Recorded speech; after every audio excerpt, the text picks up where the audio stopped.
Hey,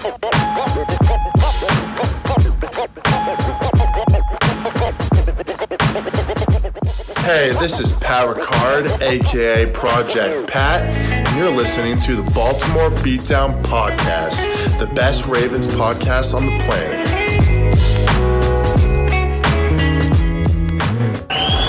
It's pretty incredible. In fact, it's LaMarvelous.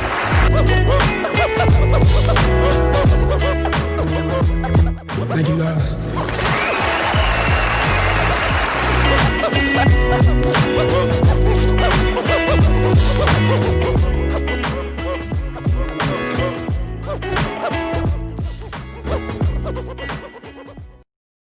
All right, welcome on back to another edition of the Baltimore Beatdown Podcast. It is Monday, December 28th. My name is Jake Luke, and I'm joined by Spencer Schultz on a night in which the Baltimore Ravens officially control their own destiny. They are back in charge, ladies and germs. The Baltimore Ravens have resurged from 6-5 all the way to 10-5. Backs against the wall. COVID be damned. Steve Saunders be damned. Des Bryant, COVID bullshit be damned. Lamar Jackson hate be damned. Greg Roman hate be damned. Took a while.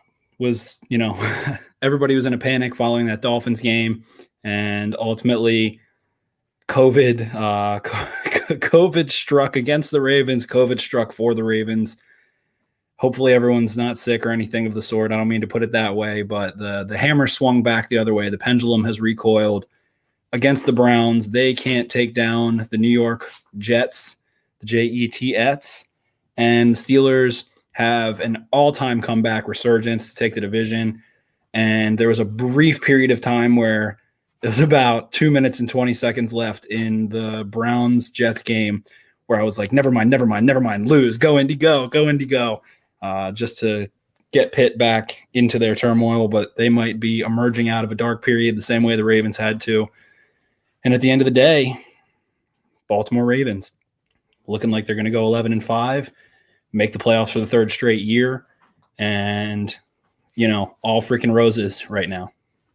Yeah, it's interesting. I mean, I guess starting off with those other games a little bit. So it kind of feels like it felt like, at least for me, I don't know about you or like what any of the listeners feel about this, but I was doing just as much scoreboard watching and like paying attention to those other games as I was with the Ravens, particularly after that first drive where Lamar and the offense slice and dice their way through the Giants defense. They couldn't have made it look any easier. Opening touchdown to Hollywood Brown. They burned 7 minutes off the clock. And it's like, okay, we predicted a frisky game. Like, we don't want to get too cute here and like count our chickens before they are, hatched. But man, that couldn't have been a more picture perfect opening. So I'm starting to look around, and then there's basically no update. So the first update you get is that touchdown that the Colts score to open up the game in Pittsburgh. Quick. And As soon as the Ravens scored, the Colts scored. It's like, oh fuck, here we go. And then just out of nowhere, just a bolt from the blue, Jamison Crowder hits fucking Braxton Berrios of all people on a wide receiver pass. I love Jamison Crowder. Big Jamison Crowder guy.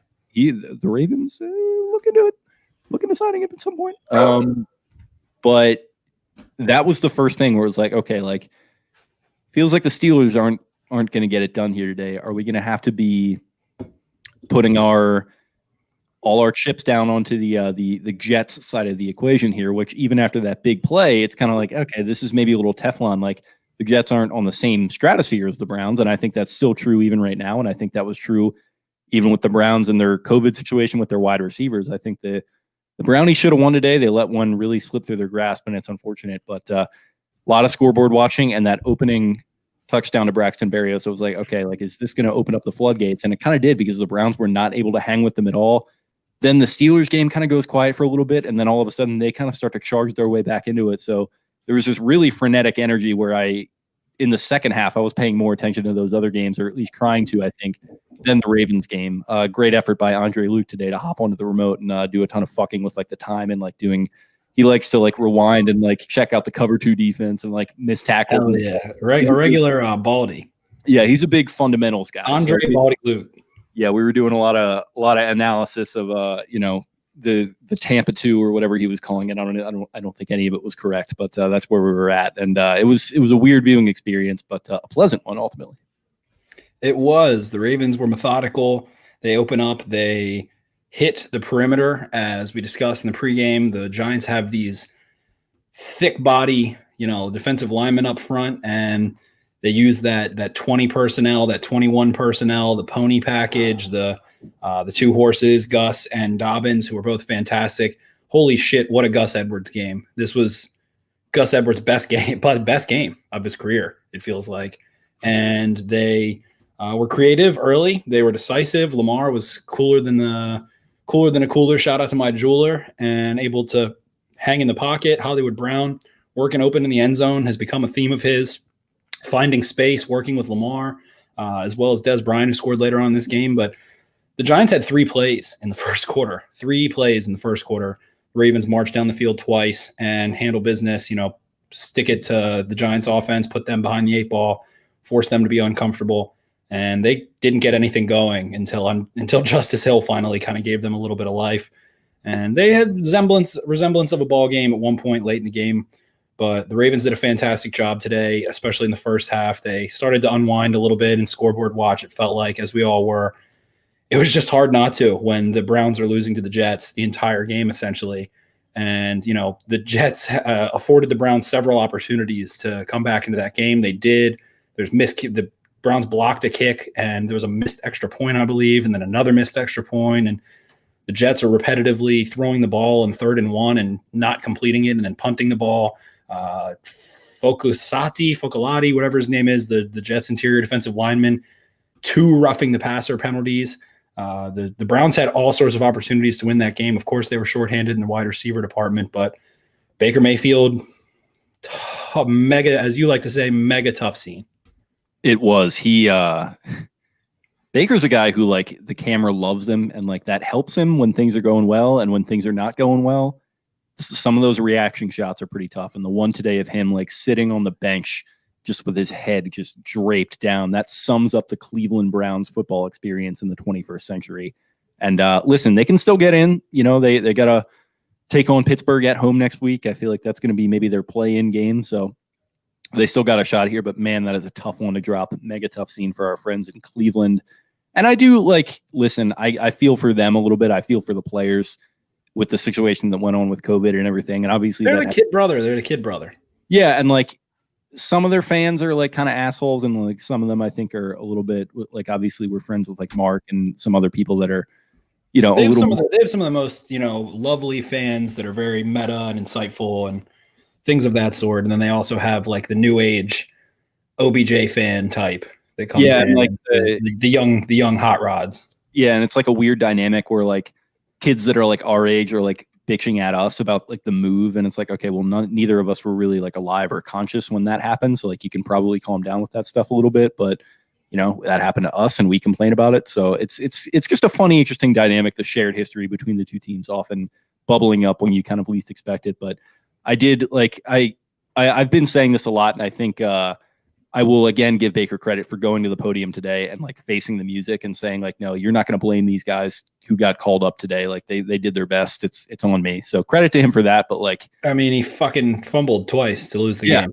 Yeah. I mean, he did lose the game, and credit to him for putting it on himself. But he's got to go out there and really bounce back against the Steelers next week, because if they're not in the playoffs after they looked following that Tennessee game, that I don't know. Like, they went 0-16, so it's hard to say that's like the valley of like the however many valleys they've been through recently.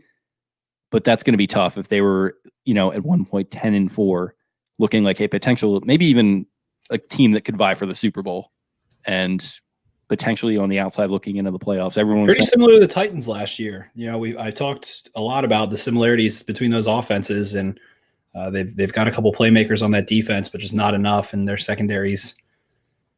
They are missing Greedy Williams and Grant Delpit, who they drafted, who would be a guy I was really high on and would give them a lot of range on the back end. Instead, they've got freaking Sendejo, who make football violent again, gets laid the hell out and plays like crap all the time for the most part. Not an ideal back end guy at all. More of a, box, rough and tumble, whatever. and Ronnie Harrison missing time as well. But they ultimately get the chance to be the team that gets the monkey off the back. If they can go 11-5, get into the playoffs next week, they have the head-to-head against the Colts. They beat the Colts as well. So that's that final seed. And the Ravens have head-to-heads on both of them. Obviously, if the Ravens win, they're in. If the Colts want to dismiss that bad mojo, that bad juju that looms over the Cleveland, sports franchises aside from LeBron, essentially, and I guess the Indians have resurged. But basically, I guess just now at this point, the Browns, if they want to get the bad 20 years stretch off their back right now, go to Pittsburgh, or is that in Pittsburgh? Maybe that's in Cleveland, but go wherever it is, go take care of business, run the football. Baker needs to play well. I guess the Steelers have a little bit to play for, but not a ton. And you're either the 2 or the 3, and there's no home field advantage for the 2 this year. So I would think the Steelers are going to give it some effort, but I'm not totally sure, especially with the way Ben's arm has been looking recently, how much you really want to pour into that one heading into the playoffs. Right. And the other problem is just that the Steelers waxed them the same way that the Ravens did early on. So that kind of hangs over you, and the Steelers seem to really have the Browns number and have for quite some time. So it's kind of like a nightmare scenario for the Browns. I don't feel bad for them. I don't care. I don't feel bad for them. They, get anointed as this Super Bowl front runner kind of for like a 2-week stretch because I don't even know. They beat the Titans. That's what happened. And then that propelled them into like, oh, maybe this team can hang with Kansas. No, they're not going to hang with the top dogs. I don't feel bad for the people in Cleveland that are saying that, and like the jackass Browns fans that I already mentioned. But like I've been saying, like I do give credit to the roster for just shutting up and going about their business, which they did not do last this year. They have been humbled for sure, especially Baker, all those guys. OBJ goes down. They've had Myles Garrett out. They've had Denzel Ward out. So I appreciate that sentiment for sure. Yeah, so that's really the only thing I'm saying about it. Like whatever Cleveland fan X that like videotapes himself pissing on Art Modell's grave and like doing whatever with an Ed Reed jersey, he can go fuck himself. But like the guys on that roster, I think most of them are solid dudes. The homegirls I'm not a huge fan of at the moment, but the rest of them, I my heart goes out a little bit after that. But that's just me. I'm a big softie. I feel you, and it just the cookie crumbled finally, and a lot of doomsday scenarios for Ravens fans were starting to play out, and people were getting up in arms about. Is this team, why didn't this team finish against the Titans and yada, yada, yada, yada, yada. And ultimately, just as we said, does the Browns losing make the Ravens season more or less successful? No, they, go 11-5. You can't ask for a lot more, and they're rewarded for it. Fortunately, they're not on the shit end of that stick. If they do go 11-5, they're in the postseason. And people spoke about adversity last year, they rest 5 starters against the Steelers and then end up subbing a bunch more out in week 17. Have the bye, have the 1 seed for the first time in franchise history. The Titans come to town, whoop their ass a little bit, beat them up, punch them in the mouth. And the Ravens, a lot of fans are like, oh, they just coasted into the playoffs. Well, they did not coast into the playoffs this time. However, the Ravens have not lost in December since 2017 at this point, I believe. I'm sorry, say that again. The Ravens haven't lost a game in December since, I believe, 2017. Not since Lamar took over, I think. Or maybe he's lost 1 game, maybe? He lost to the Chiefs, and I can't recall if that was in December.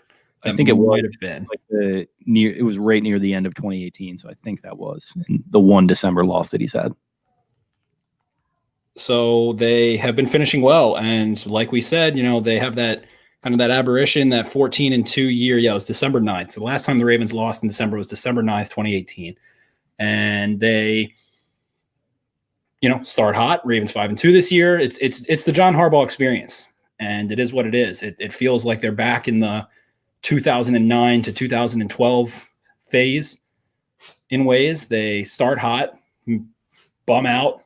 They really hit the valley in the middle of the season in October and in November, and then they finish hot. I don't know what it is, man. Harbaugh's able to get the job done in December, aside from a couple of devastating, Cincinnati and Pittsburgh losses throughout his tenure in Baltimore. I don't know what it is about this team, but they really step up when it gets cold out. The Ravens have been running the ball at a prolific rate and handled business, and you can't ask for much more. Lamar Jackson wears the T-shirt that says finish. Last year it was, Super Bowl this, Super Bowl that. big truz, woo woo, blah, blah, blah, blah, blah. They hunkered down. They went back to pounding the rock. They got exotic and multiple and variable in their running game. The passing game is getting everyone involved. That Giants defense is not a bad unit. And the Ravens ran for 155 yards in the first half. They were extremely successful in third down situations. They had a wide array of different looks on first down to try and, they had some jet sweeps. They had some play action. They had different backs doing different things. Lamar didn't, have to use his legs a ton, but ends up doing so when needed, which is ultimately what you want from him. He's decisive in the red zone. It was a great day for the Ravens. This was one of the best days of watching football as a Baltimore Ravens fan in a long time.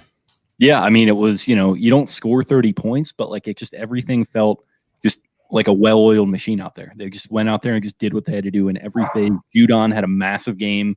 All these guys are stepping up. Like Boykin made a nice play or two. Hollywood, another nice game for him. He's slowly stacking them up. You got to give him a ton of credit. JK, again, he's that horse that they're going to ride down the stretch. He's doing an awesome job. Gus, like you mentioned it already, but like that guy is not only just that kind of straightforward kind of stand-up runner. The guy's like making plays in the passing game. He's looking physical as shit. Another good game from Mark Andrews. Offensive line looked good. Lamar looked good, obviously. Good pocket manipulation from him today. I think an underrated aspect of his game that really stood out. Dead for sure. Touchdown. Just an absolutely 100% complete performance in which they left points on the board. Like this could have been way worse, weirdly. It could have. And the Gus fumble at the end kind of takes the exclamation point off of it in the fumbled exchange. I actually did not see that one. I think I was watching other games at that point a little bit more. Another Andre special. He's flicking around, which I couldn't really blame him at that point, but love to hear it. This was the third time since the merger that a team has had three players run for 75 yards or more each. Edwards finishes 15 for 85, Jackson 13 for 80, Dobbins, Jackson actually had 13. Dobbins 11 for 77. Edwards reels off a 32-yarder, Lamar with a 20-yarder, I think on a scramble, and J.K. Dobbins with a 25-yard rush. Whew. Tough. J.K. Dobbins does end up with that chest injury, and I hope that's not severe. Chest makes you think possibly broken ribs or something like that. Maybe just had the wind knocked out of him, and they're like, let's put him on ice. We got this one in the bag. But I kind of have predicted that Mark Ingram might end up making a playoff appearance and having what we've talked about, fresh legs, because he has not been used. He's been able to work on himself, take it easy. The veteran, the experienced one. But at this point, I mean, Gus Edwards has played in 2 playoff games. And to that point, like you wouldn't totally blame Ingram for checking out a little bit, but apparently like he's down there, even like he's not even dressed and he's like running up to Dez and like celebrating with him after he scores. Like I fucking love Mark Ingram. Mark Ingram is the man, plain and simple. He is the classic final the final couple holes of a career where the Ravens sign him as after he's kind of not appreciated like he should be, perhaps. And usually it's wide receivers, but the Ravens have done that on the defensive side of the ball as well. Ingram's a great mentor. Tweeted a couple days ago. You see him and Kamara when you're watching the Saints game. They are doing like a film sesh thing, chopping it up, and Kamara's talking about how instrumental Ingram was for him and his development. What do you see J.K. Dobbins immediately saying? He's like, that is my big brother. When I'm 38, 39, 40 years old and I'm out of football, I'm going to be calling him. I'm going to be asking him questions as a man, not just as a football player. So an outstanding person in Mark Ingram, and have to give him respect. And he's heated way for those 2 younger dudes to do dynamic things. And, they are averaging over 5 yards a carry, each of them. Gus Edwards, 5.7 today. Dobbins, 7 yards a carry, 11 for 77. And the running game really led the way. They were efficient when they needed to be. And the pass rush really just came alive for the Ravens in the, I guess, second and third quarter, it seemed like, if I recall correctly. Chris Board ends up with a pair of sacks. We see Mad Dog, Justin Matabuike, ending up with a beautiful 2-hand swipe, getting quick pressure. Daniel Jones kind of almost stayed up, but he ends up having his knee touch the ground. Then McPhee and Judon with sacks. Ravens finished with 6 ultimately.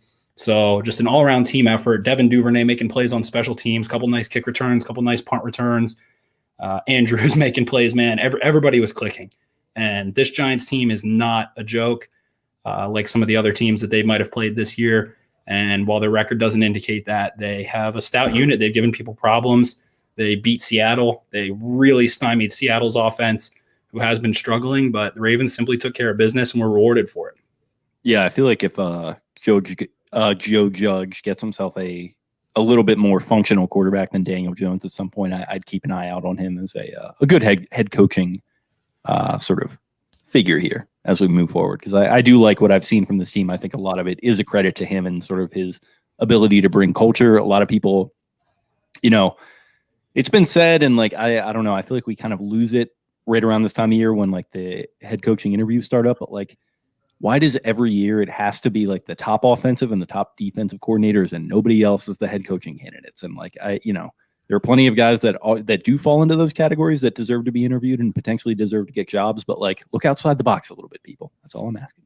Absolutely. You want guys that are a part of successful coaching trees and that have been able to run a group to some degree successfully, that are emerging, that have energy, that are trying to, print a name for themselves. And Joe Judge got a lot of bad press in the offseason for saying something about how they wanted, like Daniel Jones thudded or whatever.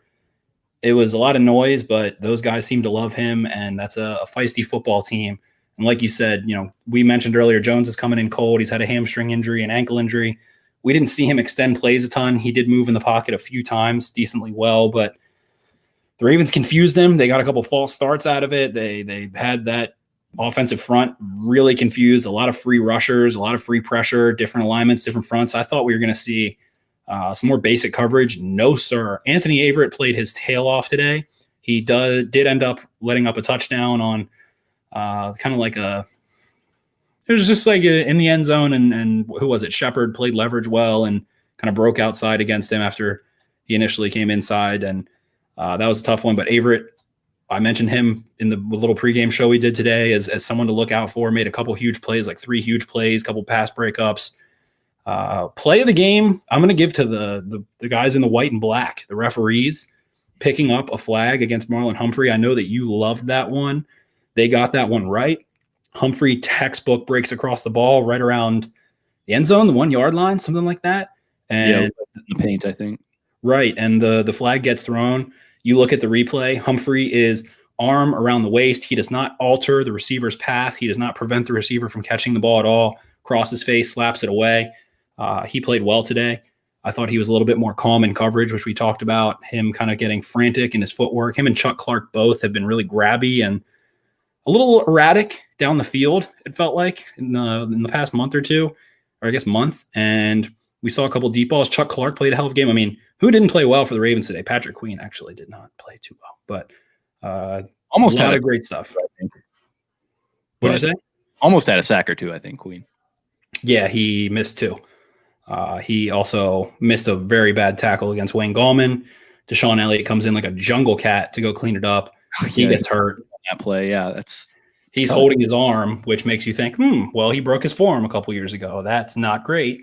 And then like 3 plays later or something, maybe it was a different drive actually, but Marlon Humphrey looked like he was holding his knee, comes back in the game, makes plays. That was a scary, scary moment for a second there.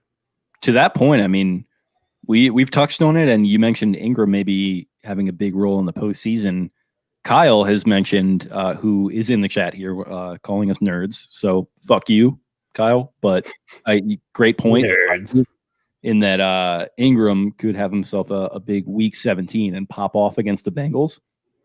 And if Ingram goes for 100 and I think 100 or 2 touchdowns and the Ravens make the playoffs, he has to do 3 consecutive shots of pop off. So I think next week could be that big Ingram week where maybe if this injury with JK is something a little more serious, you just kind of rest him, maybe, spell him a little bit more, get Ingram in there, let him eat against a weak Bengals defense, and we'll see what happens. Yeah, let's see a Justice Hill Mark Ingram game. We haven't gotten that one yet. Yeah, we really haven't. Shouts to Justice Hill for absolutely bodying that punter's nad today. There was no reason that he didn't block that. He just simply didn't block it. He literally did everything. Like it was like the gun scene in Dumb and Dumber where he shoots a frame around him, like in the wall. Is just like great aim, bro. Great aim, Justice. Great aim. He just went fucking Animorphs and went around the ball and like nail the guy right in the You nuts. gotta dive at the ball, man. You gotta go up and create a large frame that occupies more space so you can block the dang ball. If you're just listening to this podcast, I was just stretched out like a freaking kitty cat. That's why my voice faded. But it was shocking. The Ravens have back-to-back sacks. Yeah, they went full Amansky back-to-back. Shout out to Tom Amansky, back-to-back champs. Back-to-back. And Giants got some life after that, but the Ravens were able to shut it down, take care of business. Fun win. A little tiny bit stressful, just a little tiny bit in the second half. You're like, this kind of feels like the Eagles game just a little bit. Yeah, it was that play that really kind of spurred it on, I think, because it was like, fuck, like here we go. Like they literally just did the Amansky with the sacks and like that was going to be kind of the sequence that won the game for them, and all of a sudden they're right back in it. But yeah, overall, I think I was way more, even in like the second half, I was way more stressing over Sam Darnold and whatever the fuck Eric Enron was doing up in the Three Rivers. So yeah, an interesting football viewing day, one of my most unique in a long time. Yes, the only qualms I had with the Ravens today were one of the usual ones. They don't get to the damn line, especially in the red zone, and for some reason Lamar Jackson doesn't call timeouts either. It's like this chain of command where it feels like Harbaugh is the only one with the authority to call a timeout, and guys rushing up to the line. I did not like that they tried to get a playoff before the end of the half. I think you just take the points there while you're up. And, what if Mark Andrews pops that ball up in the air? Why do that instead of just take the field goal? But other than, they had a couple delay games, illegal formations as a result of not getting the freaking plays in. Thought that was over with. It is not. Won't get into that now. But let's get into this mailbag. We got a bunch of questions, I'm sure. I'm not sure if you did one on Twitter. You want me to just get into IG? I did do one on Twitter, but if you want to start, you go ahead. All right, let's do it. So the first one comes from Kogi Berra. It feels nice. Nice how it feels like every week Ravens just chip away at their weaknesses. This week was the pass rush. And that's actually pretty good insight. I like that. Things that present problems other than what I mentioned about the timing of getting to the line of scrimmage offensively. Yeah, they do chip away at things. The same problems don't seem to occur for a long period of time, like throughout the entire season, especially kind of within the position groups.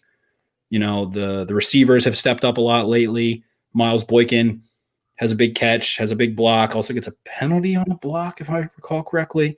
But he's making the most of his limited opportunities, things like that. So that's definitely a good point. And the Ravens pass rush was awesome this week. They created a ton of problems. In terms of the Giants getting a hat on a hat, there were at least 5 free rushers at different points throughout this game. Yeah, I think I would caution against looking at it as some sort of linear thing where it's like they solve one problem, then another problem, then another problem, and then all of a sudden all solved in their galaxy brain heading into the playoffs. Some of these problems are going to maybe bubble back up and buck their heads in different ways, but I do think that is a good way of looking at it, especially with the sort of way we were talking about when they were winning games early in the season, but like it didn't look 100% perfect. And sort of one of our main tenets that we kept coming back to is that they were working on problems in the passing game and kind of preparing themselves for moments like this. I think that is another sort of frame of reference as to that point. So I do like that. Yeah, it shows that they self-scout. They know what the issues are and are proactive in trying to solve them. And you can't ask for more in any profession. You can't ask for more than being able to be introspective and honest and unbiased. The harshest critic should be yourself. And that way you can improve. And if you can have those honest conversations, very meta there. But moving on, our boy Eric Jacobs _real estate. If you need a home, he's got you covered. And he's doing open houses every week, much to my chagrin. But check it out. Our boy Eric Jacobs. Any insight on the safeties? Not much said about them all year. Seem just as solid, if not better than 19. Very solid. They don't have a lot of low points. They're consistently in the right places. Chuck Clark has had a few issues in coverage. Deshaun Elliott is never targeted. It feels like there's never a deep ball on him ever. Like ever. Teams don't really hurt the Ravens over top. That's a testament to them as well as those cornerbacks. But I think they overall do a really strong job. Chuck Clark and Deshaun Elliott are also, I might go with the word elite in terms of run filling. Deshaun Elliott there's been games, and I think today is honestly one of them where he is really I guess you can throw Marlon Humphrey in there too, but he is the alpha male in terms of ending plays at times where it's like a broken tackle, a guy has a little bit of an angle. Oh no, Deshaun Elliott comes in and closes it and ends it. That's something that people didn't love about Earl Thomas. While he was awesome in coverage, really smart in coverage, but those guys come down and fill against the run crazy well, considering some of the issues the Ravens have at times with Patrick Queen and, with Calais Campbell being hurt and different things. So those guys are finishers, and just in terms of the run, the pass, ending plays, getting guys on the ground for the most part.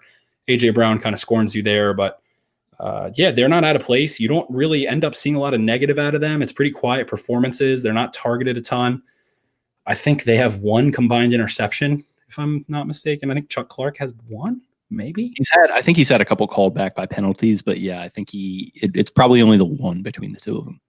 Yeah, but interceptions are often, Marlon Humphrey, not a huge interception guy, but overall in his career been really strong coverage. Jimmy Smith, I think maybe 1 year of 4, 1 year of 5, and not more than that, a very strong coverage guy. The Ravens have no interceptions this year. Yeah, no interceptions. I'm looking at Chuck's page right now. That's tough. Does he have none? Yeah, no, he's 0. Yeah, him and Elliott are both at 0. Elliott had that drop against the Eagles. I think only 4 Ravens have an interception. I believe it's Bowser, Peters with 6 combined, Humphrey, and I can't remember the other one. Someone else has 1. That's escaping me.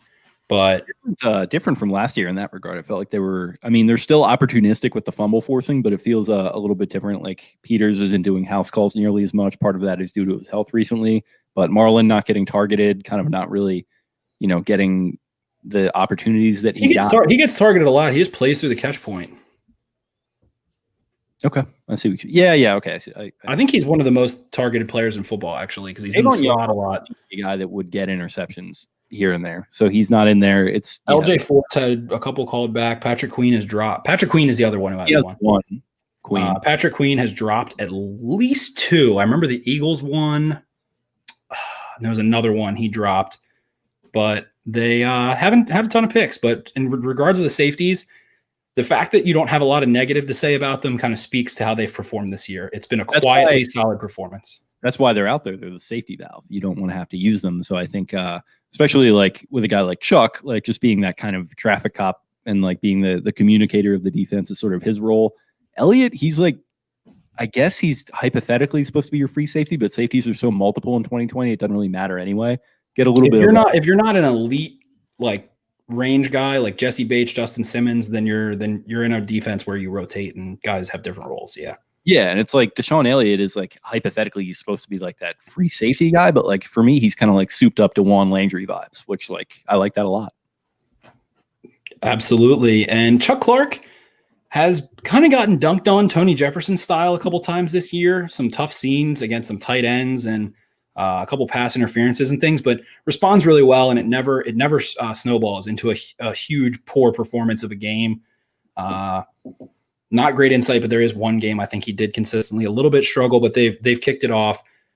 John Elliott's first year as a starter, I don't have anything bad to say. He has kind of been around the ball, and it feels like him and Marcus Peters might not always be on the same page, and there's kind of some throws and some single high cover 3 stuff where balls end up in the end zone, and Deshaun Elliott always has like a super disappointed look, and he's like looking at the corner, and you can kind of tell like, kind of look like the corner's supposed to have responsibility, but yeah, impressed by them. Moving on. To play with a purpose, which is like you don't really see that with young guys, especially often, and especially like you got to commend him for that, and the fact that like he didn't think he was going to be a starter until like the second week of August. So kind of credit. Earl gets cut, and yeah, goes to show the team had his back. Team wanted him, so they knew what they had in him, and he does. He plays with a ton of confidence. That's a good point. But moving on, Enjoy Slurms.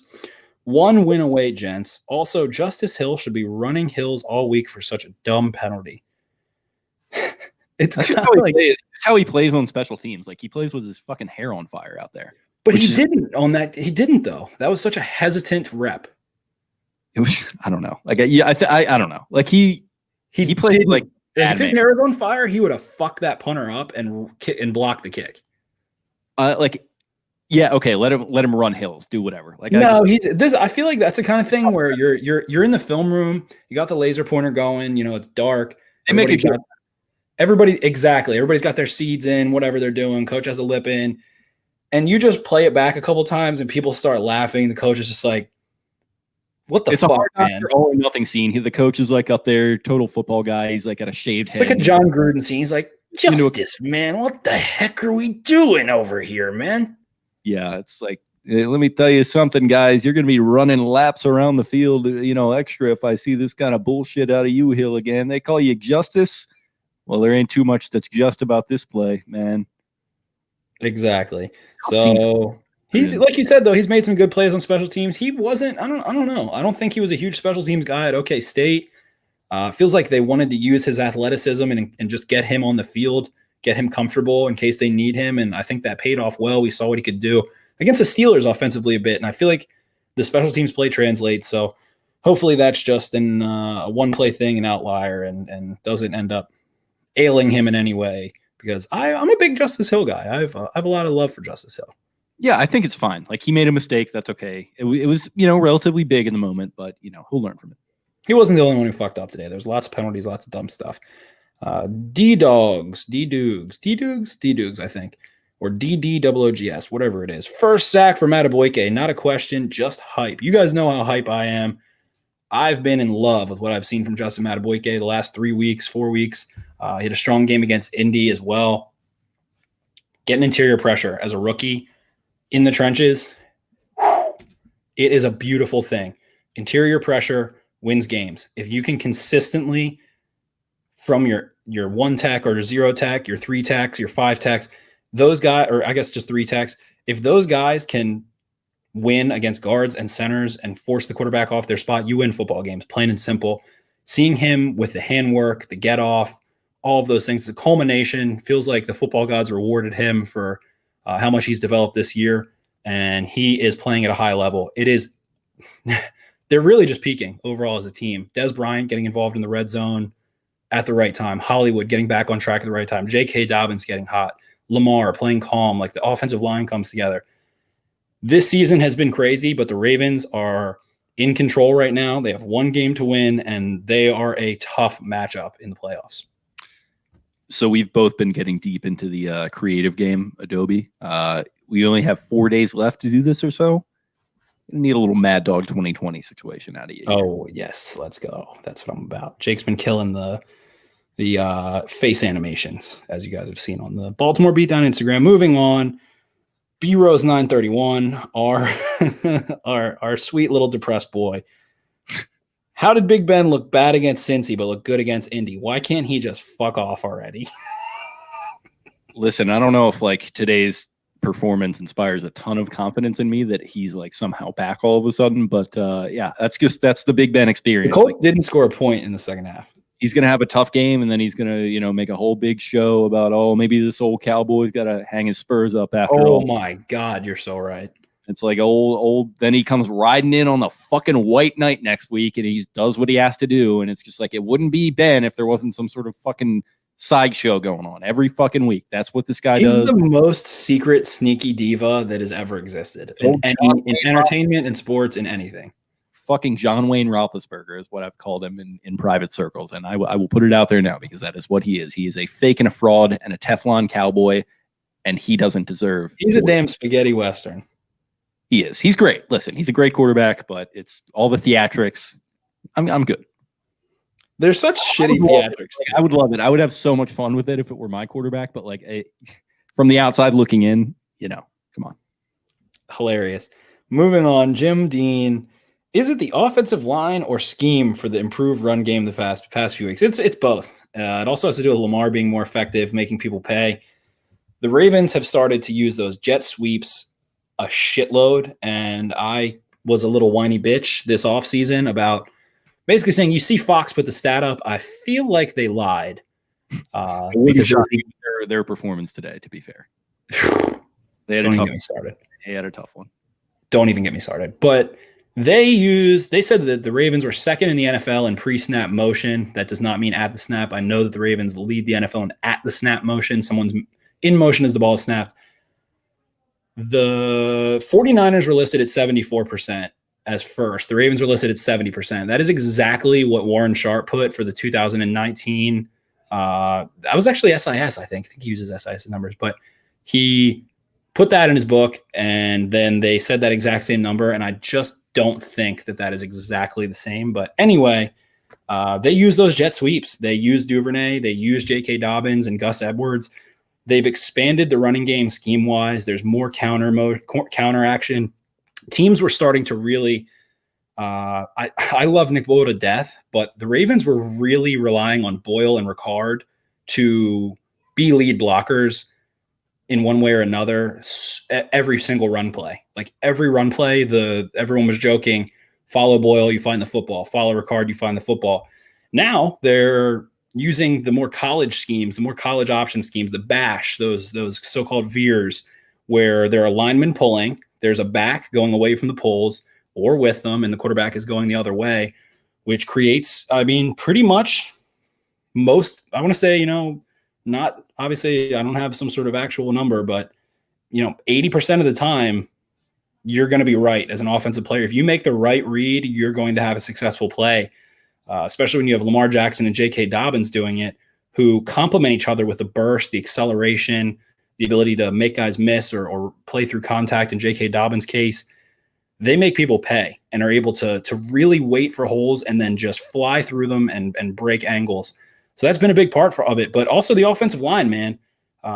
Ben Powers was inserted, and coincidentally, the Ravens offense started to click on the run game a little bit more. I am a big fan of that. DJ Fluker has been playing at a level that I didn't expect possible. So a little bit of crow for me to eat. He's been playing really well. His feet have been better. He's been more balanced, and maybe he just needed some reps on the field. Who knows? But he's been combo blocking really well. He hasn't been getting eaten alive around the edges as a pass blocker. So I think it's a combo of all those things. And Lamar has just been better since he came back from COVID. Not because of COVID, but I think maybe the rest, maybe a little bit of time off, assessing, what are you not doing that you could be doing? And frankly, it's using your legs, man. That's what makes you a quote unquote generational player. So those three things in combination help a lot. And of course, relying on Gus, giving Gus a bigger role while giving JK a bigger role. Those two guys are ready to go. And they've proved that. This was an awesome rushing performance from those three. Indeed. Moving on. Charm City Mo, what seed will the Ravens get, and who would you rather see first? I want the Steelers. I want the Steelers first. I want that immediately. Steelers for sure. I don't have the scenarios in front of me, but I feel like they're going to wind up at 6, which I think does get them the Steelers. 6-3. And yeah, that probably will be the case because the Bills will go 14-2. The Steelers will go 13-3. And the Chiefs will be 15-1 in all likelihood.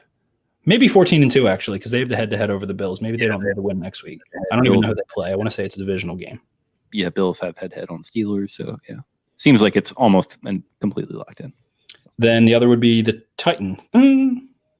It's basically because the Steelers have the head-to-head over the Titans. It's Titan. I think it's Titans, Chiefs, Steelers are your kind of three that you're eyeing up there that they could be facing. So Chiefs, I want absolutely nothing to do with. The Chiefs are going to have the Chiefs have the bye. The Chiefs already actually have the one. Oh yeah. No, you're right. I don't know. So it's going to be either Bills, Steelers, or Titans, and it feels that the Steelers are most likely. And the 5? Who's ahead of them in the wild card? The Dolphins. Yes, right now. And the Dolphins are going to play the Bills, who don't need to win next week necessarily, and the Dolphins do need to win. So. Brownies have the same record. But they're lower right now.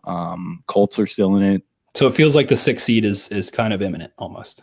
Almost, yeah. I think I think it was like Yoshi and some people were talking about how that's kind of what you're looking at as the most likely.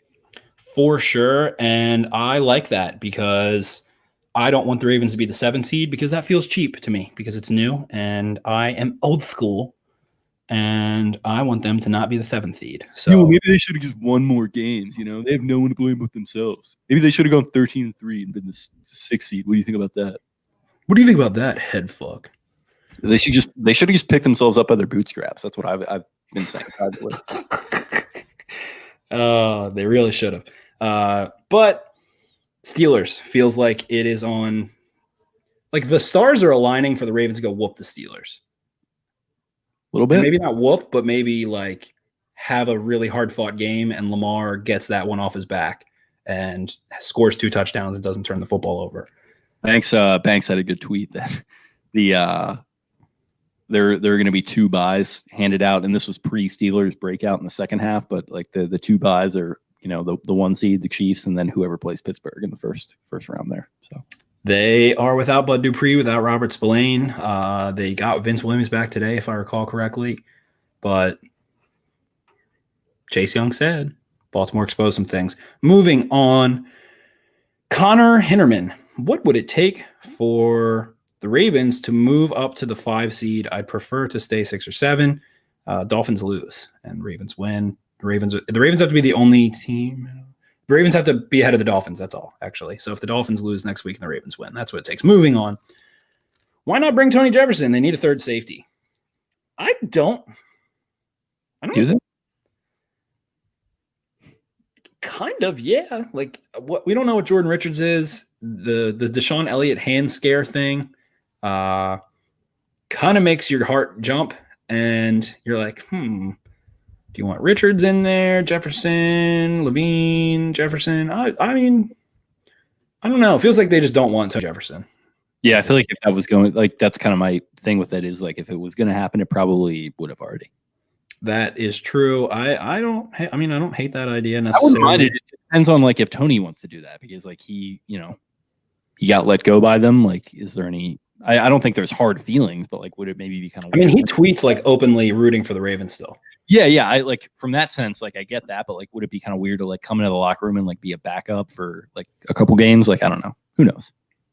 We don't know. We're not NFL players. We don't know what their freaking psyches are. I mean, he could be, he's probably just chilling in San Diego right now, eating his wife's chorizo and eggs and chilling with his son. So who knows? Stink. Shout out Stink. Jack Hone. Bills need to beat the Finns so that the Ravens can get revenge on the Tits. Titans. I was not sure what that meant. Sure, that's fine. Whatever. Ravens are going to have to play the Titans or the Steelers.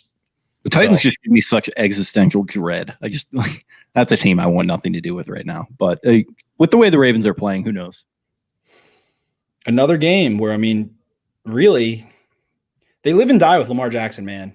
If he plays efficient football, they win games. And he was not efficient enough against the Titans. He was not efficient enough against the Steelers.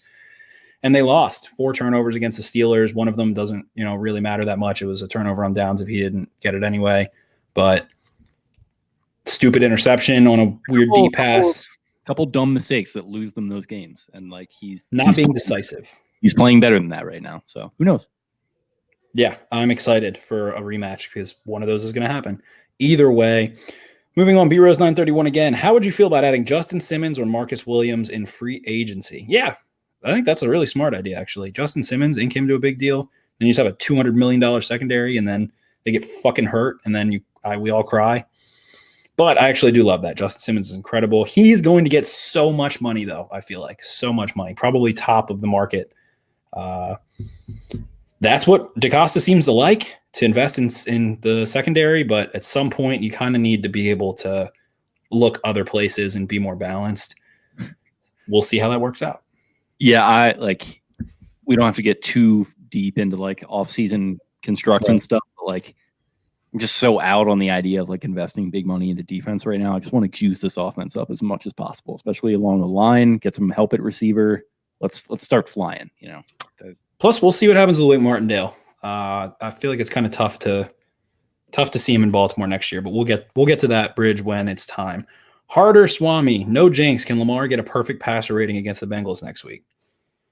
I mean, they just beat the Steelers and they played the Texans stuff today. I think the Ravens are I think they're gonna little brother them and put them in a headlock and spit loogies on them. Yeah, I think so too. Sure. No, Lamar Jackson's not going to get a perfect pass rate. Maybe like 120. I don't think they're going to be throwing the ball like that. You know what I mean? Like I feel like this is setting up to be like a bulldozer type game. Yeah, they're going to be the angry steam coming out of the nose emoji against the Bengals. Like they're going to want like Your Honor, my client is simply built different, and they just go out there and just fucking steamroll them. Yes, that is the shit I do like. Connor Cosgrove. What role would Duvernay contribute most to if given a bigger role? He would be the move H, the Willie Snead role, where that's when Willie Snead went out. That's where he filled in. If the Ravens don't re-sign Willie Snead, he's going to take that role over. They like his blocking. They like him as a linear player.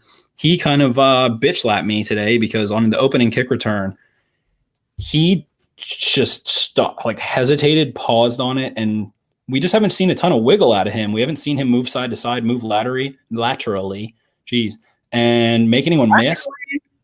Just a little Rob Lowe reference for you there. Your guy. And he ends up getting a couple punt returns, Prochet inactive, and people are kind of pissed about that, but I kind of think that's a good idea. Stick Duvernay back there. He looked better than Prochet. He is more explosive. He made a few guys miss. He had several really nice returns today, both kick and punt. And that kind of cuts down on Prochet, needing Prochet right now. If they're not going to put him in on offense, if you can be confident in sticking Devin Duvernay back there, then why the fuck not? If Chris Moore is whatever about Chris Moore, but they love him as a gunner. They love him on special teams more than Prochet. If he's a better special teams player, whatever. Chris Moore is a hardball guy, and they want him on the field. Yeah, Prochet is for a rookie 6th round pick, is weird to say, but he's kind of a solid presence back there. You kind of know what you're going to get, and that's either a fair catch or maybe a 10-yard gain at most. With Duvernay back there, it just felt like there was so much more juice every time he had the ball in his hands, and he's still kind of that upright runner. But I tweeted out that he runs with this physicality and kind of this nose to keep the ball moving forward. That you a power back that runs a 4.3. Yeah, I mean, we've been comparing him to a running back pretty much since he got drafted, and that can be a bad thing at times when you're talking about a wide receiver who you need more out of technically, but when you're talking about just in a physical head of steam type role like punt returner, that translates pretty well, I think. Right, I agree. B-Rose 931.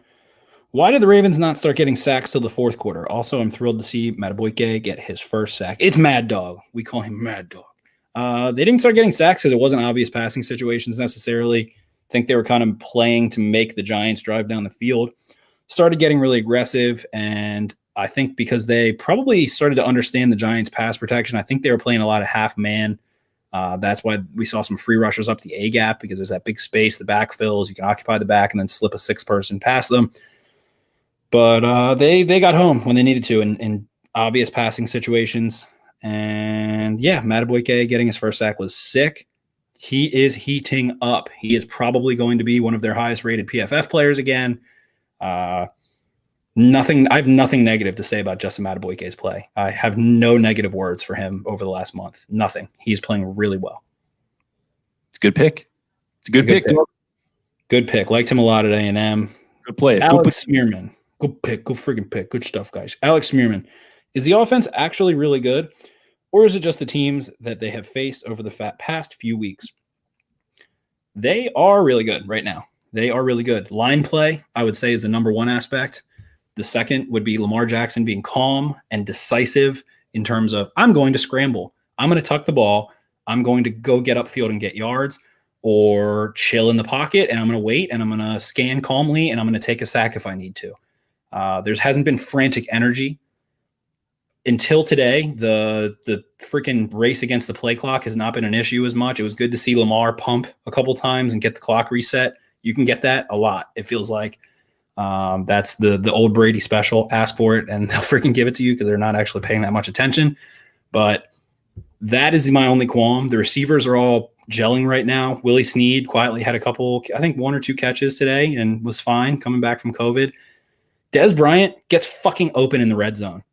Goal to go, he gets open. He is physical. He looks not does he look different to you than he did in Dallas in the red zone? I see the same kind of player. Yeah, no, I definitely agree. Obviously, he's not getting the same opportunities. Like in Dallas, it was a lot of fades. You're going to go one-on-one with this guy and probably beat him because you're just so much more physical and so much more fucking explosive. But it is kind of a similar thing where he's, as much as he was also a technician, and he also knew how to run himself open and get to the post. And there would always be these like post routes where Romo would just fire it to him and he's like got a foot of space and he makes the catch. And like today he had like 20 feet of space. He, but like, he fucking jumped for that ball too. Lamar he put did. that one up. He got the feet down too. I mean, that's not something that you see from Ravens receivers all the time. He goes up there, grabs it, gets those feet down, just does what he has to do. No overthinking it. Just natural professional wide receiver play and physical presence at that.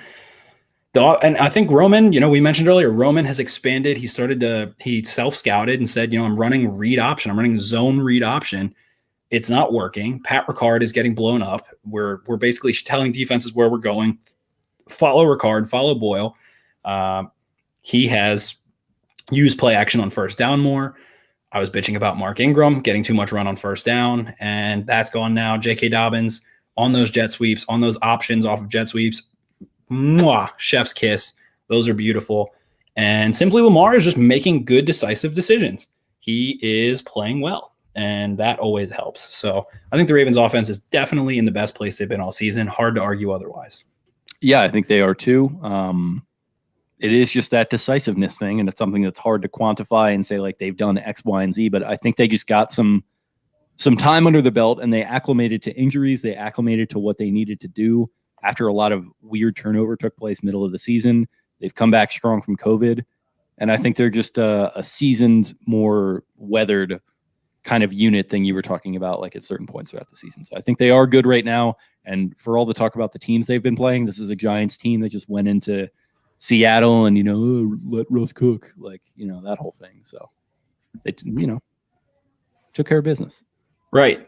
Like you just said, the Giants beat the Seahawks. It's a matchup league, so it's always different, but they're no chump.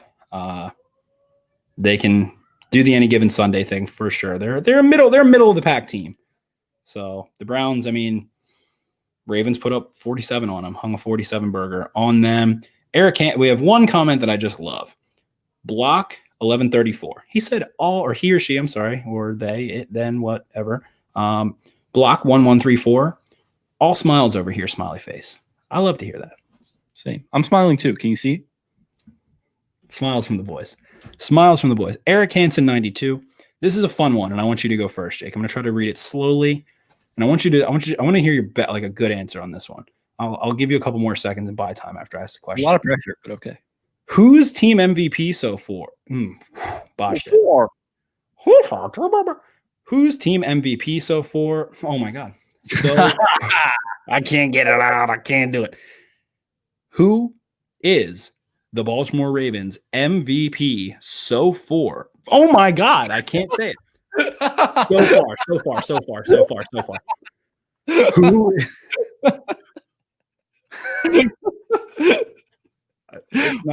Me braining though working so good.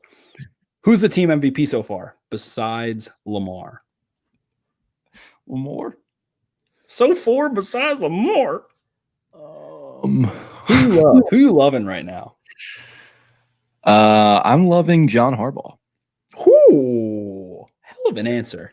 Everyone wants to go with the players, and everyone likes to get their shots in on my guy, John Harbaugh, and he is certifiably my guy. But not a lot of coaches are able to. Coaching is an underrated aspect overall, and that's a broad statement, but go on. It is. Coaches are not able to ride the wave sometimes. They don't have what it takes as a person. They don't have what it takes as a leader, and that is not a knock on some people. It's a high-pressure position. It is not easy. In fact, it is quite hard to be an NFL head coach, and that's where I get so frustrated. And I know I don't always have a great argument against people that are like, oh, well, what does Harbaugh do? What is it like X, Y, and Z? It's like he's just like a special human being that and as much as there is an emotional wave where maybe it's a little bit lower for a team that's below them and they play down. What does Mike Tomlin do and what does Pete Carroll do? And they all win. I'll tell you what they do. They fucking win football games. They're all three the same coach, and they're not quite Belichick where they're doing that and they're putting the schemes together and it's do your job and consistency week to week. And the GM duties as well. Yeah, and there's hiccups week to week. I get it. They give up some games, but I don't know. I feel like if you're at the point where they're at 6-5, they just have the COVID situation. Harbaugh has account. He holds accountability over himself and over his coaching staff and over players. I don't know. Sometimes, we joke about the Harbaugh's guys, but those guys are probably the most accountable and the most hardworking. And they understand. And this is something that I agree with Vaz with, especially we always reference Vaz, and he makes a lot of very bold and decisive takes that I love, most of them. And one of them is, like, fuck the culture thing. If you can't beat the Chiefs don't give a fuck about culture. They want the talent. And I agree with that for sure. But there is a professionalism required to play football, even in high school, man. If you don't know the blitz packages, I played linebacker, and my junior year, this is, my high school stupid story, but I didn't really give enough effort early on my junior year understanding our blitz packages. I didn't know what they all meant in the huddle, and I fucked up assignments because of it. And I wasn't putting in the effort as in a professional way. Obviously I was an amateur, but if you're not putting in the work, if you're not putting in the work off the field, if you're not conducting yourself as a professional at the highest level, you need to be held accountable for that. And, that's why Dwayne Haskins right now is in so much shit, because he plays the most important position, and, he's doing stuff with a stripper, whatever. But you don't see Lamar doing that. You don't see Russell Wilson doing that. You don't see Rodgers. You don't see Mahomes. You don't see Brady. You don't see any of them doing that shit in the middle of the season, the day of a game. Like, they are taking care of their bodies. Maybe, not all of them are devoted to the film quite as much as everybody else, but they're not doing dumb shit like that. And that is something that is instilled by John Harbaugh. It's accountability. It's the leadership. It's talking to them like men, having respect for them, creating a family-like environment. Like, all that sounds stupid and movie-like, but that is what it is. It's how you get guys to buy in and give their all and maximize their talent with effort. And I think that Harbaugh does a great job of doing that. The teams that the Ravens had in 2015 through 2017 were not talented teams, and they didn't make the playoffs, but they did not flounder. They didn't look like the Vikings do. Even that 2015 team, like they do that kick six, and like Kendrick Lewis, who was like a bust of a free agent signing, is like running onto the field crying, hugging Harbaugh, and they're like 5-9. It's like, no, like there's no other coaches. I mean, there's a few maybe, but like no other guys that engender that type of respect and passion from their players. And there are drawbacks to the approach. Like there's, like I mentioned, the trap game thing that can happen when you're riding an emotional wave as opposed to a Belichickian do your job type thing. But I don't know. I just think a guy, like, you talk about adversity, that's a guy who was born to weather adversity. And I don't know if you watched this clip that I put on Twitter before the weekend of the 2012 Ravens Super Bowl DVD thing from NFL Network. I got a little bit of it here. Let me see if I can pull it. No, we lost 3 straight games. All we had to do was win one more game. And this is him, like, after that win in the locker room. And like, this is like, you'll listen to it and like, maybe it's like kind of corny shit. I get it. But like, this is the type of stuff that like, I think is impressive. I mean, you hear him on the sideline, the way he's talking to the players, he's talking to them with so much love and so much like respect as a person. It's his heart on his sleeve. He's like this, like Rockefellerian, like older, like kind of like wise man. It's like very interesting. And like, I found this in particular to be like something that I was impressed by. Remember 3 weeks ago? And here's what it said. One in spirit. Can you read that? Yeah. I wrote it fast, okay, after that loss. One in spirit, one in purpose. Do nothing out of selfish ambition. Look not only to your own interests, but to the interests of others. Be a servant, be a leader, right? That's what this team's all about. That's what you men are all about. That's why you're champion. Like, that's like scripture shit. And he just wrote that down. Like, I don't know, like for no reason, like what other coach is going to do that? Like, and some people might find it corny. Some people might find it like, kind of preachy, whatever. Like, I don't know. I love that shit. And I'm sure the players do too. And I think that's like, he's probably doing that throughout. Football is spiritual. Like, it might not be spiritual in the sense of like Christianity or Judaism or any other religious belief, but there is a spirituality of football. It is impossible not to feel at certain times in the way that the game works. And if you've ever been on a team and you buy into a team, which I assume a lot of people have, and if you haven't, then I feel bad for you. But like, no matter how cynical or like dried up you are, like that shit fires you up. At least does for me. I don't know. So like, I've got goosebumps thinking about it. Like right now, here's my arm hairs. They're standing up. They're standing up. I love that. That's why I love football so much. I think it does that more than any other sport. The camaraderie that is formed in such a freaking weird way through the gladiatorial kind of violence of the sport, like the amount of passion. Football practice fucking sucks some days. Football practice sucks some days. if you don't feel like practicing, you get your shit rocked no matter who you are, and you have to dig down and it pisses you off and you get back up. And it is a microcosm of life. When you don't feel like doing it, you get put on your ass and you have to get back up or you'll keep getting put on your ass. And as you know, you and I are in our mid-20s, we're turning into adults. Like most days shit goes wrong. Like pretty much every day of my life, shit goes wrong and I have to get back up or I get put on my ass again. So I love that part of football. I think that John Harbaugh is very aware of that. And the spirituality of it, the special, there's just like this special way that he has of connecting to his players. I think it was Dan Pompei of The Athletic, who's probably my favorite actual sports writer right now. I want to say it was Dan Pompei. He did the Hayden Hurst article for Bleacher Report a couple of years ago. He did the Lamar article for The Athletic. He's awesome. I want to say it was Dan Pompei. I'm not 100%, but he wrote this article. Basically, there was a misconception that Harbaugh is a player's coach. And guys like Bernard Pollard, Ed Reed, basically, I guess any Ravens safety early on, but they were like, basically, fuck no. He was not a player's coach. Brian Billick was a player's coach, and that is why the Ravens fired him. The locker room had too much. There was not checks and balances between Billick and the locker room, and Steve Bisciotti was not cool with it. And I don't think that it's a big deal, crazy big deal, but they bring Harbaugh in as a disciplinarian, as a leader, as not the X's and O's guy that Brian Billick was, but as the delegator, the dictator, the freaking judge, to check the locker room back out. And guess what happened? They ended up winning a Super Bowl. And he has morphed into a player's coach. And Jimmy Smith is kind of the one guy who's still around that has had significant playing time. He was a first-round pick. He obviously has a interesting perspective because he's had a lot of trouble in his own personal life, and the Ravens have really stuck with him through it. Especially the incident with his, I believe, his baby mama, the mother of his children.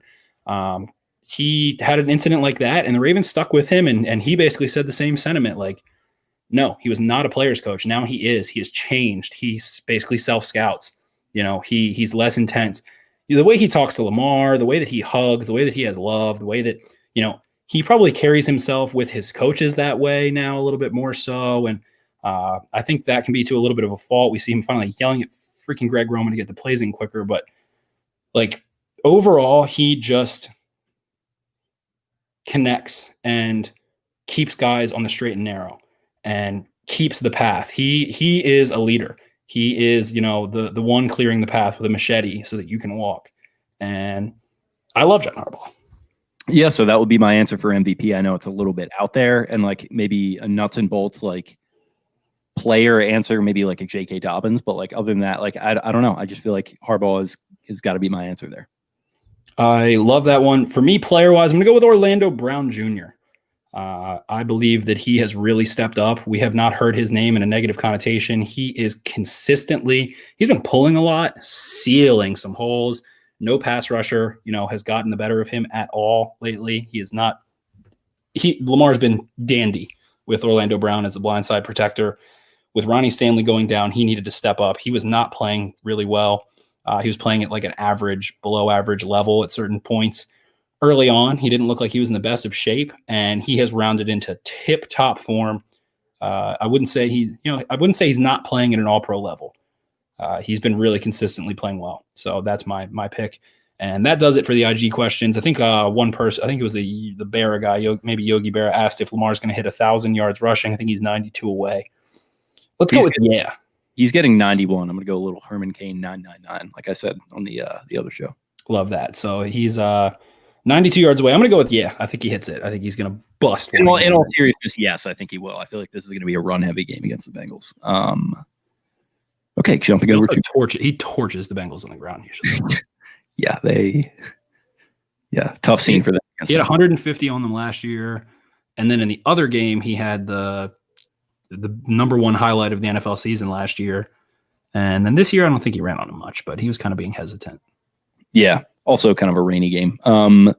Seth Gutman, first question on Twitter. The Jets owed us after the Ryan Mallett Steelers game in Week 16, 2015. I was thinking about that a little bit too. I'm glad they came through and paid us back. I hope Ryan Finley brings extra ice with him because these boys are hungry. One more win. Agreed. Are they going to be starting Finley or that Allen guy? I do not know the answer to that question. Okay. We'll figure it out. We shall see. Corey Potts, how do you feel about the open field tackling? I felt like Anthony Averett and Williams missed in a couple tackles in the open field. A little bit, yeah. I didn't really recall the ones from Averett that much. I felt like he had a couple. I think there was like 2 tackles he had where he kind of just came in hot and blew up underneath the legs. But Tramon Williams, yeah, he's not playing at a high level, but he's better than like the usual street free agent for sure. Yeah. Stuart Shock, is Adam Gase a football genius? I got to go with yes. Yes. Joe Flacco, elite quarterback. Adam Gase, elite coach. What an absolute asshole that guy is. Wookie Nookies, is Dez back? I think Dez is back. I think they found a role for him, and I'm pumped for seeing how they continue to utilize him down the stretch here. Wouldn't mind seeing him in a Ravens jersey next season. Wouldn't hate Dez coming back. We talked about Harbaugh. Harbaugh has been very big on Dez lately, and I agree there for sure. I would like to see Dez back. Ravens have plenty of red zone options in the passing game all of a sudden, and that's exciting. Hollywood's really started to uncover too. Yep. Yeah, Hollywood has played well. Rob, PS5 owner, congratulations. He just says the health of the secondary. So I think they're in a good spot where they were able to just win those games. Some guys were banged up. I would assume Peters is going to be okay.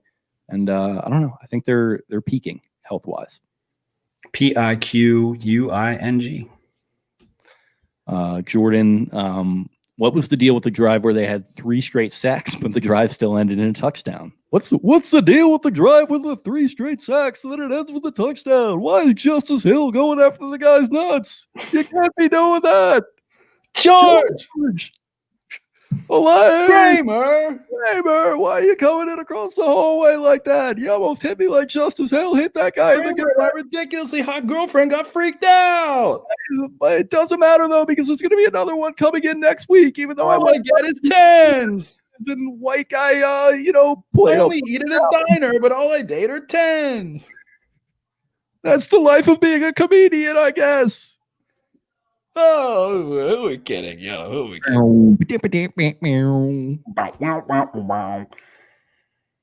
What was the question? What was the deal with that? I didn't realize, so he asked that. The Ravens quit on that drive. They were like, fuck this. Okay, we have to come back out. Fuck this. They had like 3 penalties that drive. They just wanted that one over. They were like, that was the emotional wave of the game. They emotionally sacked Daniel Jones 3 times in a row and were beating their chest so hard they couldn't breathe anymore and had to come back on the field. Yeah, that was Jason Allen. You have to touch on Tony Gonzalez at halftime having no clue as to the Ravens' playoff chances. Yeah, what the fuck was that? Oh, it's so weird. Yeah, he says it made me think I was crazy Googling frantically for the duration of the break. Also, this was not a big game. I mean, this kind of was a big game. I was like, they're the best team in the NFL. They're not going to be in the playoffs. I was like, what? Terry Bradshaw was even confused, and he was like, I just pooped my pants. What? My mom was confused. I was like trying to explain it to her, and I was like, I don't know if even he knows what he's talking about. It was weird. That the Fox halftime show or pregame show, Terry Bradshaw can't name more than 3 players on any team. Freaking Tony Gonzalez and Michael Strahan are just like they're basically each like 1/3 of Alex Rodriguez. Oh, dang, no, we gotta name the players on the different teams that we got coming in here. We got Miami Dolphins going over in a Peaky Blinders hat. Yeah, he actually fires some fits off that Peaky Blinders hat. Michael Strahan and Tony Gonzalez combined to be 0.6 of Alex Rodriguez. I fucking hate both of them. Neither of them know a goddamn thing. Michael Strahan and Tony Gonzalez are like these wannabe A-Rod types where they like think they're some sort of like mogul or something. And I know Michael Strahan does Good Morning America, whatever. I'm sure that's great. People watch that, I guess. But like they don't say anything of any like. They are the worst of football media, like the worst. Yeah, Gonzalez is like just a pretty face, basically, and then like I don't know. I always am gonna have love in my heart for Strahan as a fellow gap tooth boy, but yeah, kind of a tough scene from the both of them today. Their Fox show is. I get too mad. I get aggressively mad because of it. Jordan 10 out of 10 Seinfeld. Thank you. Just hit me up on Twitter. You're welcome. Zeech Batman, what are the formalities with turning the practice facility into a hospital? Who could possibly say? Is that what's supposed to happen? I think he's kidding. I don't know what's going on. I think he's like making a joke about health. I don't know if this one landed. It's okay. We love you, buddy. But ZJ Batman is the man. We love you. Yes, we do. Ben Walks. I feel like every time Jihad Ward plays, he makes a play. Also, do you agree with the benching Prochet for Chris Moore? Chris Moore, total Harbaugh guy. What are you going to do? Jihad Ward, I feel like, does kind of make plays. Yeah, he does. He brings a lot of intensity. He's mobile. He's a mobile athlete up front that can play in between the A gaps if you need to. He was a nose at one point, I think, in Oakland. He was like kind of initially supposed to be a nose, which was weird, and he wasn't. Like, your nose needs to be fat. I don't care who you are, but he's mobile, man. Yeah, I like having him in the rotation. I think he should be on the active roster and get 15, 20% of the snaps. I like having Madubuike and Ward on the field over Williams and Wolf and Ellis and really anyone else on third down. Like, in known passing downs, I want Ward and Madubuike. They're mobile. They create pressure. Yes. They're fresh too. Ravens burner with number 1 seed locked up and minimal home field advantage. Do y'all see teams using week 17 to find a favorable matchup in the first round? I don't know. I feel like you just go for the highest seed.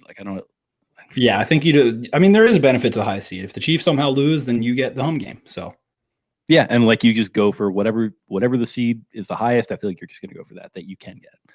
Orioles haiku. Why does Daniel Jones look comfortable under pressure but doesn't avoid it very well? This game could have been different. He's still hurt. Yeah, I think it's that, and I think I don't know if his internal clock is all the way there either. I feel like he's kind of an erratic player. He's very erratic, very turnover prone. Could have had a couple today and didn't. Ravens burner chimes in with, could Lamar or any other player who had COVID get put on the COVID-19 list for close contact? I think probably, because you can still be a carrier, right? I think you're not supposed to be contagious after 10 days, but I don't think the doctors even actually I'm not going to pretend like I have any idea the answer. Yeah, who knows?